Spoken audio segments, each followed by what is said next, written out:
Lillian Granger was 5 months pregnant. Her husband, Pastor Samuel Granger, had been sterile for nearly a decade. In the quiet town of Oak Hollow, where secrets rarely survived Sunday service, the news of Lillian's pregnancy was called a miracle, until whispers of locked doors, hidden visitors, and a missing young man began to surface. What began as a blessing would unravel into a chilling story of lies, captivity, and a truth buried deep beneath the pastor's house. Because behind every miracle, there's a price.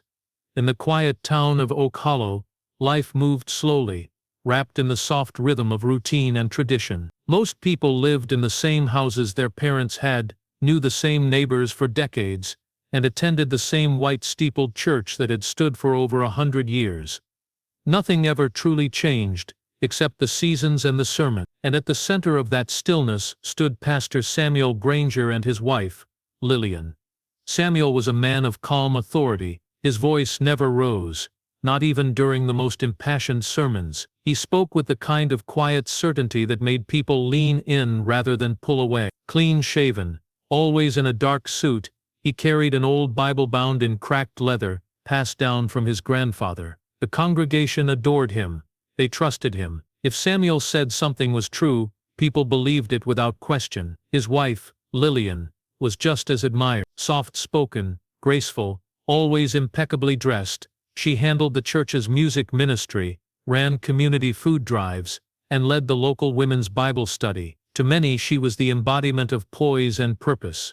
They had been married for 12 years. Everyone knew their story. Early in their marriage, Samuel had confided during a deeply emotional Sunday service that he and Lillian were unable to have children. His voice had cracked when he spoke the words, and several in the front pews had quietly wept with him. He didn't go into detail, but over time, it became common knowledge that Samuel was sterile. Some said it was the result of an illness in his 20s.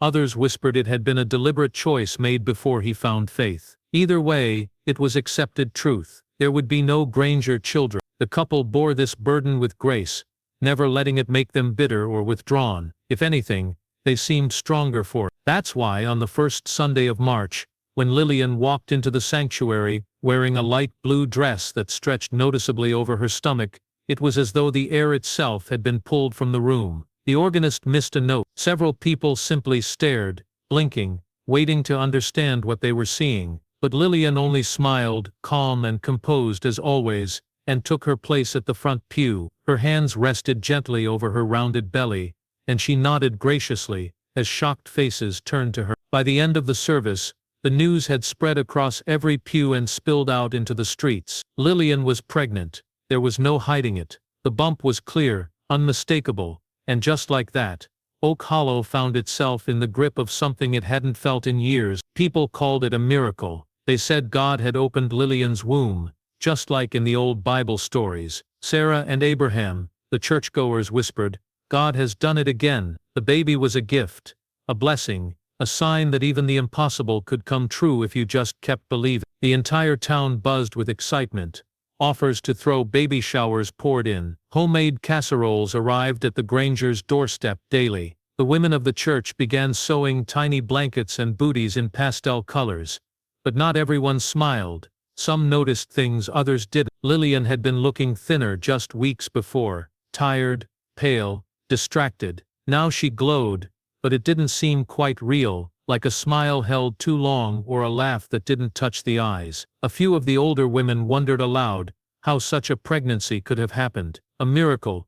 But they had known miracles before, and they didn't usually come wrapped in questions. And then there were the ones who remembered what Samuel had said all those years ago, how certain he'd been, how final, sterile, no hope, no chance. So how had this happened? As the town celebrated, a seed of doubt quietly took root. It spread slowly, curling into private conversations, sideways glances, and long silent pauses in the middle of cheerful baby talk. There was joy, yes, but beneath it, something else stirred. Something that didn't make sense, something that didn't belong. The celebration over Lillian's pregnancy continued to ripple through Oak Hollow like a stone dropped in still water. Every Sunday, the church filled with more smiles, more congratulations, more whispered prayers of gratitude. People brought her gifts, handmade bibs, silver crosses for the baby's crib, storybooks inscribed with hopeful messages. To most it was a time of wonder, a time to marvel. But for Maggie Cole, it was a time for questions. Maggie wasn't the type to accept things at face value. She had worked at the Oak Hollow Library for over 30 years, and knew more about the town's residents than most people knew about themselves. She'd seen children grow up and leave, marriages begin and fall apart, families collapse under secrets too heavy to carry. Nothing ever truly surprised her, not even when someone as proper as Lillian Granger suddenly turned up pregnant after more than a decade of known infertility. She remembered that sermon. Samuel had stood behind the pulpit with trembling hands, eyes cast downward, and told the congregation that he and Lillian could not conceive. He had said it with finality, the way one might speak of a locked door or a dead end. That wasn't the sort of thing you misremember. Maggie hadn't forgotten it, and she doubted Samuel had either. So how, she wondered, had this child come to be? She told herself she was just curious, not suspicious. But that changed the day she saw Lillian coming out of the Oak Hollow post office, holding a thick envelope addressed to a fertility clinic 3 towns over. Lillian didn't see her watching from across the street. The way she moved, hurried, head down, lips pressed tight, it didn't match the joy she displayed on Sundays. Maggie stood frozen, clutching a bag of groceries, her mind racing. A miracle, people had said. But miracles didn't usually involve confidential mail to fertility clinics in distant towns. The next day, Maggie sat at her desk in the back corner of the library, her fingers tapping over the keyboard. She wasn't much for technology, but she knew how to. Within an hour she had pulled up information on a clinic in Silverbrook specializing in reproductive health and discreet fertility treatments. The name on the envelope matched one of the attending physicians. Maggie's stomach tightened. Could Lillian have gone behind Samuel's back? Used a donor perhaps? It would still be a deception, but at least it might explain the child. But something about it didn't sit right. The secrecy, the nervous posture, the way Lillian had seemed to shrink away from people when they weren't looking, it didn't match the image of a joyful, expectant mother. And then there was Maggie lived only a few blocks from the Grangers' home, and often passed it on her morning walks. Over the past 2 months, she had noticed odd changes, a new padlock on the basement door, the sound of a generator humming at night. Once she'd heard what sounded like furniture being dragged across the floor well past midnight. She told herself it was nothing, but the feeling grew stronger, something was off.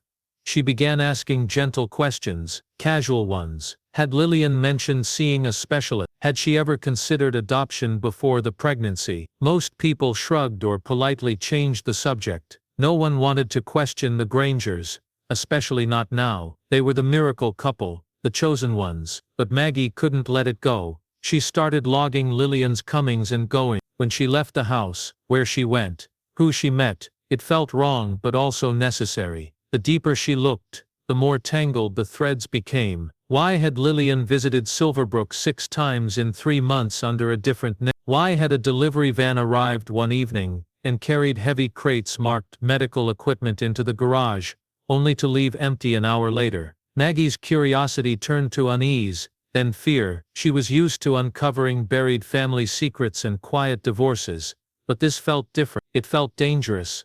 Because whatever was happening behind the Grangers' closed doors wasn't just a private matter, it was a mystery, and Maggie was beginning to think the truth would be far darker than anyone in Oak Hollow dared to believe.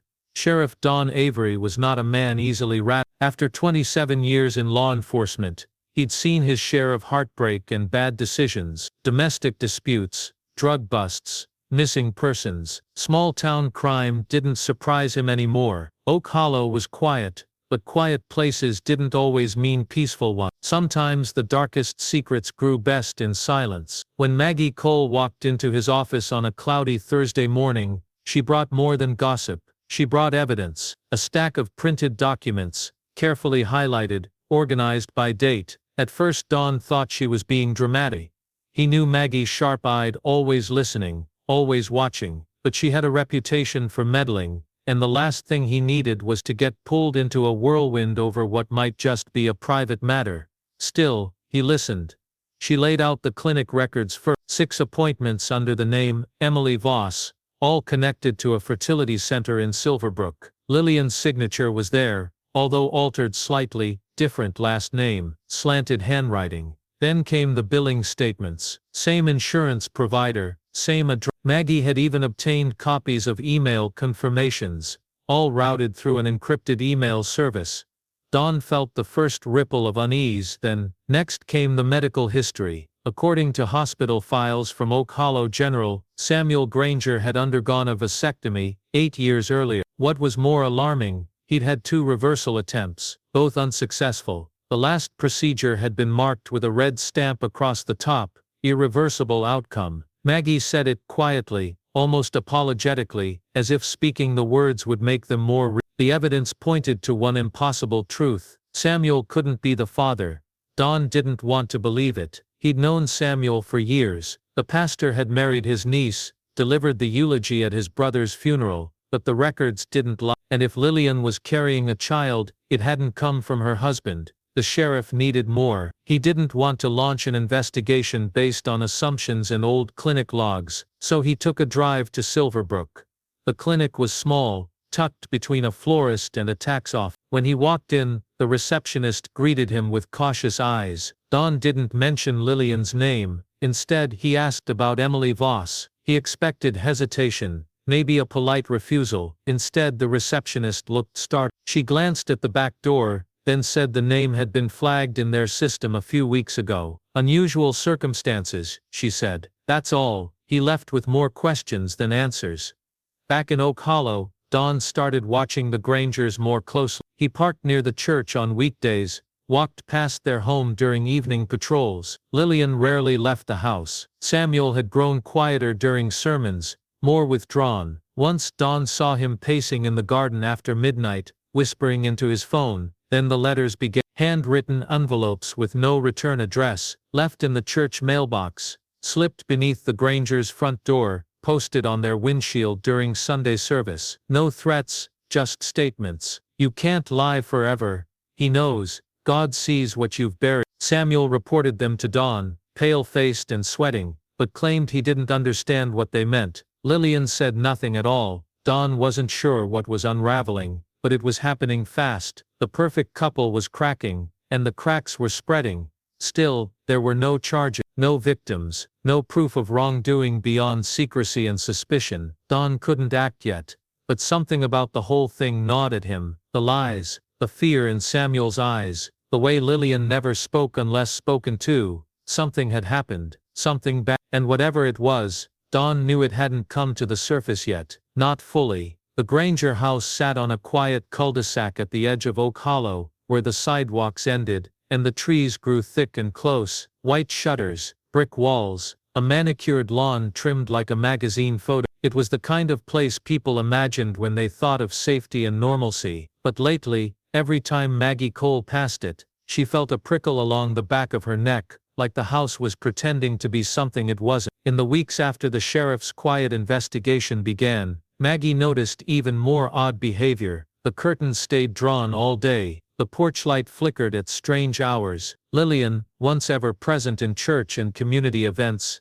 was nowhere to be seen. And most of all, the house itself began to change. First it was the new locks on the basement door, big industrial ones that didn't match the style of the home. Then came the strange delivery. Unmarked boxes, carried by grim-faced men, wheeled quickly into the garage without signature or receipt. No one ever saw them leave. Most people ignored it. They still believed in the Grangers' miracle, still clung to the idea that some things were simply meant to be. But Maggie couldn't look away. She couldn't silence the gnawing thought that something terrible was hidden beneath the surface. That suspicion sharpened the day of the church bake sale.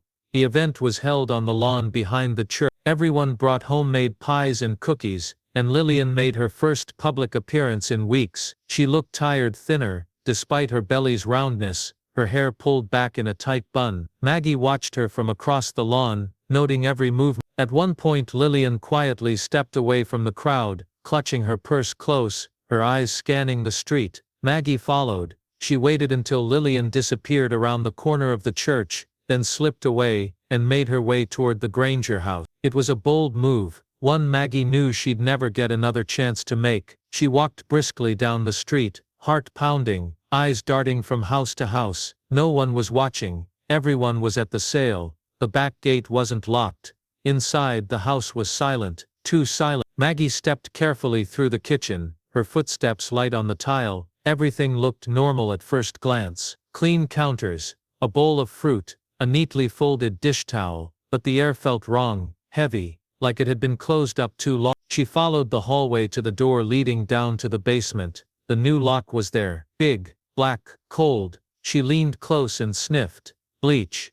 It was faint but unmistakable, the sharp, sterile smell of something scrubbed too hard too often. Underneath it was another odor, faint, metallic, rust, maybe, or something worse. Maggie turned away quickly, heart hammering in her chest. She didn't dare try the handle, didn't dare make a sound, but as she crept back through the house, something caught her eye. A framed photograph lying face down on a shelf in the hall. Curiosity tugged at her. She reached out and flipped it over. It wasn't a wedding picture. It wasn't of Lillian and Samuel at all. It was of a young man, mid-20s maybe, dark hair, bright eyes, smiling in a way that didn't quite reach his gaze. Maggie didn't recognize him, but something about the photo made her stomach twist. The frame was cracked, as if it had been thrown. She left quickly, locking the gate behind her, rejoining the bake sale like nothing had happened, but her thoughts spun like a wheel. There was someone else, someone connected to that photo, someone who had been in that house, and Maggie was starting to believe they had never left. Morning, it was slipped under the door of the sheriff's office, sealed in a plain white envelope with no name, no return address, no markings of any kind. Sheriff Don Avery noticed it immediately as he unlocked the door and stepped inside. The envelope sat perfectly centered on the worn welcome mat, as if placed with care rather than tossed in haste. He bent down and picked it up, already bracing for what might be inside. He opened it slowly. One photograph slid out. It was a grainy image printed on glossy paper and the colors were slightly faded. It showed the inside of a room, dimly lit, bare concrete walls, exposed pipes, and in the center, sitting on a metal folding chair, was a man Don had never seen before. His wrists appeared bound, though the angle made it difficult to tell. His head was turned slightly away from the camera, but part of his face was visible. The look in his eyes stopped Don cold. Fear, not panic, not anger, just hollow,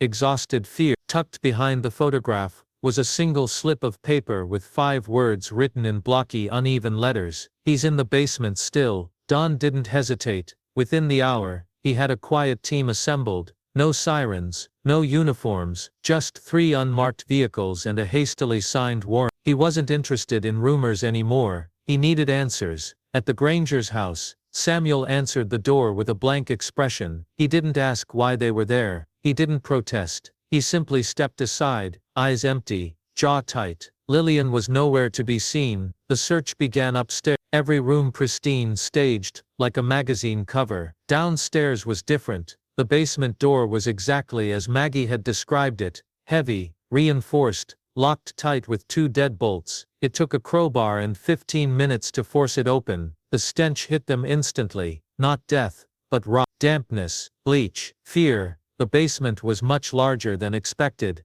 its concrete floor freshly scrubbed in wide, streaky patterns. Along the far wall stood an old cabinet, its doors ajar, revealing restraints and used bandages. Near the back corner, half hidden beneath a plastic tarp, they found a discarded cot, and under a loose tile behind the furnace, they uncovered what would change everything: a tattered wallet. Inside was a driver's license. Elias Vane, age 20. Don knew the name. Elias had been reported missing nearly 6 months earlier by his sister in a neighboring town. He had no history of crime, no ties to Oak Hollow, no reason to disappear. The case had gone cold quickly, until now. The walls of the basement held more secret. Embedded in the ceiling beams was a tiny surveillance camera, half hidden behind insulation. Wires snaked down into a locked panel, which the team pried open. Inside was a hard drive. The tech officer on scene didn't wait to bring it back to the station. He plugged it into his laptop right there in the basement. The screen flickered,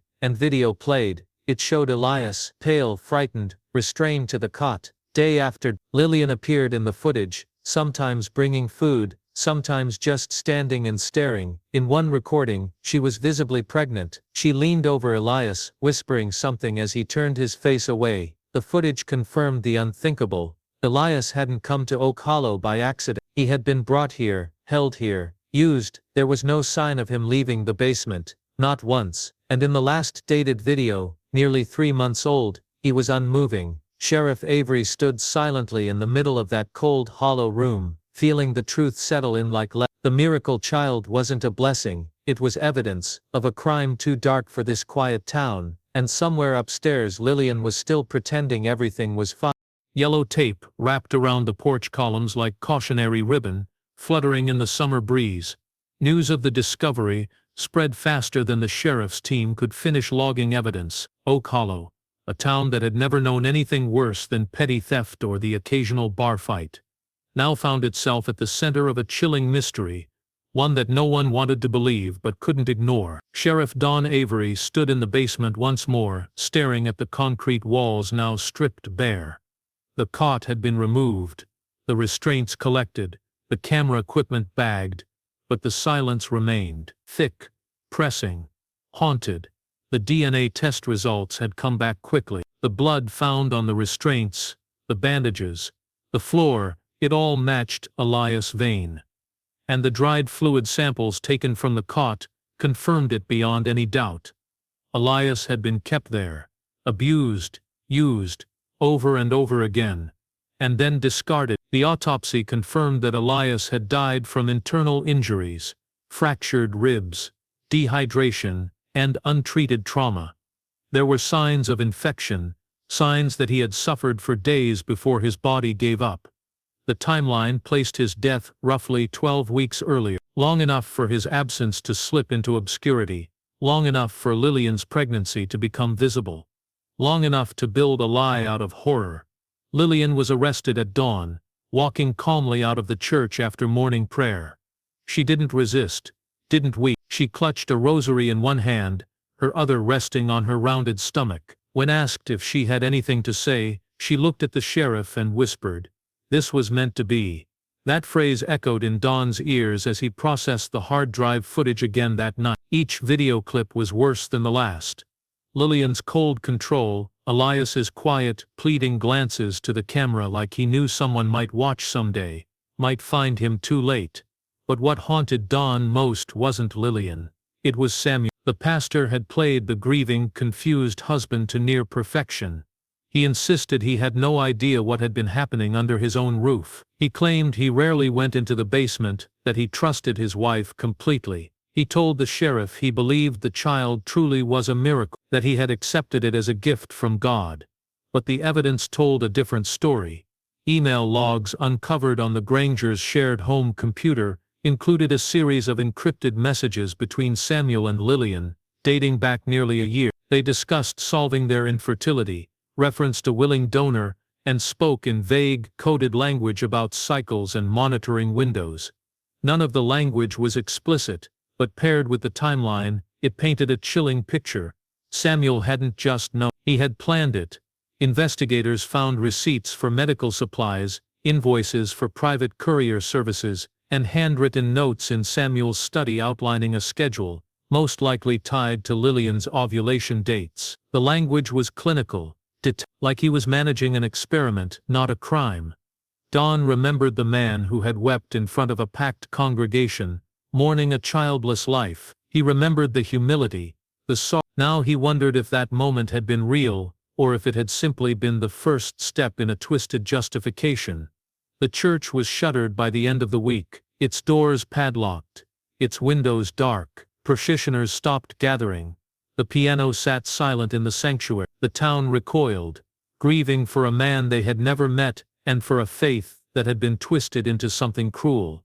And in the middle of it all, the baby grew, a child born of captivity, conceived in secrecy, still waiting to enter a world that had no idea how to welcome him. Sheriff Don Avery lay awake at night now, staring at the ceiling, wondering how much a child could inherit, not just in blood but in truth, and whether some truths should ever be known. Locals lined the pew-like benches, their faces drawn and pale, as if attending a funeral rather than a hearing. Reporters from nearby counties filled the back rows, whispering into microphones, and scribbling into notepads. Oak Hollow had never seen a trial like two pillars of the community, one a pastor, the other a beloved church leader, were now seated behind a polished oak defense table, facing charges so disturbing that the town itself felt forever stained.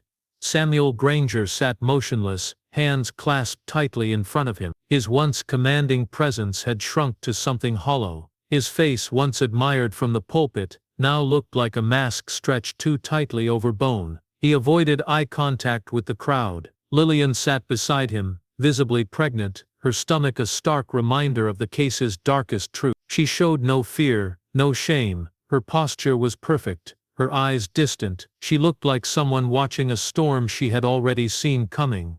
The prosecution wasted no time laying out their case: video footage, medical records, DNA evidence, autopsy report, testimonies from forensics experts, reproductive specialists, and law enforcement painted a chilling, methodical picture. Elias Vane hadn't just been a victim, he had been a target. Lured to Oak Hollow under the promise of paid work, he had disappeared into the Grangers' basement and never left. Lillian's pregnancy, they argued, wasn't the result of divine intervention or chance. It was a planned act, a deliberate violation of human life and bodily autonomy. She had orchestrated it, monitored ovulation windows, managed diet and supplements, tracked everything. The footage even showed her holding Elias's face in her hands, whispering while he cried. There was no confusion in her actions, only control, and Samuel. The defense tried to frame him as the blind husband, the wounded man, a prisoner of Lillian's manipulation. They described him as a man desperate for a family,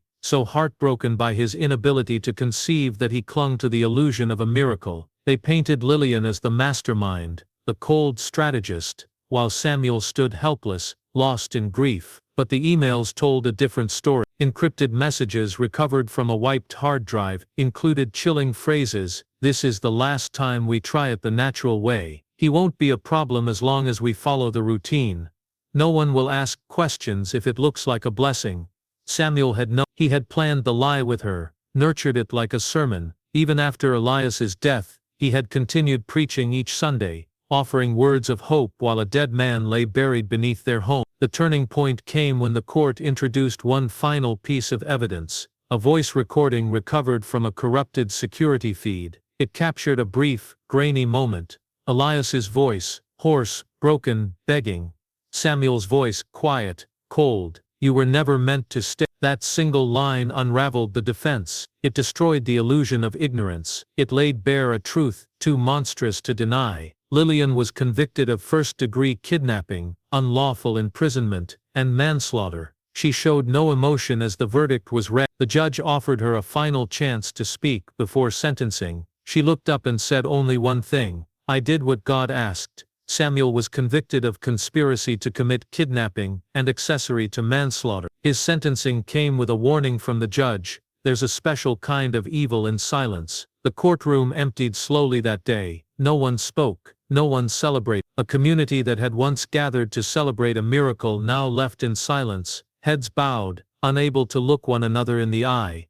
The Grangers were no longer Oak Hollow's perfect couple, they were its deepest wound. The church on Main Street, once filled with songs, laughter and whispered prayers, stood shuttered and cold. Its white steeple, once a beacon of hope, now cast long shadows over the empty lot where parishioners used to gather. Weeds crept up through cracks in the sidewalk. A for sale sign appeared, then disappeared weeks later. No one wanted it. The Granger house fared no better. After the trial, it was seized by the state and placed under investigation again. Forensics teams returned twice more, combing through every floorboard, every inch of drywall, looking for anything they might have missed. One day, workers tore up the basement floor entirely. Rumors whispered that another lockbox was found, its contents never confirmed by officials. Whatever it was enough to seal the decision to demolish the house. Within a month, the building was leveled. A hole remained, ringed by caution tape and wild grass, like the earth itself had tried to spit it out, and still the town whispered, not about Lillian, not about Samuel, about the baby. The child, born 6 weeks after the verdict, was placed immediately into state custody. He had no name at first, just a hospital bracelet, and a file too thick for someone so new to the world. The media tried to follow his story, but the state sealed the records after public outcry. The town didn't want cameras, it didn't want headlines, it wanted silence. He was eventually adopted by a family far away, in a different county, under a different name. No one in Oak Hollow knew where he went, no one was told, but some said he had Lillian's. Others claimed they saw a photo online once, just a blurry image of a toddler with dark hair and a solemn face, but it vanished as quickly as it appeared. Whether true or not, those stories fueled a kind of quiet obsession, a question that sat unspoken in every home. What becomes of a child born from cruelty? Maggie Cole retired from the library 6 months after the house was torn down. She rarely spoke about what happened, though she kept a locked drawer in her home, filled with newspaper clippings, trial transcripts, and a printed photo of Elias Vane, the one found behind the furnace. She visited his grave once a year, always alone. She never brought flowers, just stood there for a few minutes, lips tight, eyes forward, then she'd leave without a word. Sheriff Don Avery stayed on the job another year, before stepping down. He left behind his badge, his files and a single sentence scribbled on a sticky note inside his desk drawer: "Not everything buried stays buried." By the following summer, new families began moving into Oak Hollow. A developer purchased the empty church lot, and announced plans for a coffee shop and bookstore. The hole where the Granger house once stood was filled in, paved over and turned into a small memorial park, though no plaque mentioned why. Just a few benches, some trees, quiet. But the memory didn't fade. In every whispered conversation, in every sidelong glance between neighbors, the same thoughts lingered. How did they hide it for so long? How did no one see? And most of all, how could something so monstrous wear the face of grace and goodness for so many years? The story became legend, then warning. Parents told their children not to trust appearances. Teachers brought up the case during discussions about morality and truth. But even as the years passed, one name still hovered at the edge of every mind, unspeakable yet unforgettable. Not Lily, not Samuel, Alice, the man who vanished beneath a house of prayer, and the child left behind, carrying the weight of a story no one dared to tell aloud.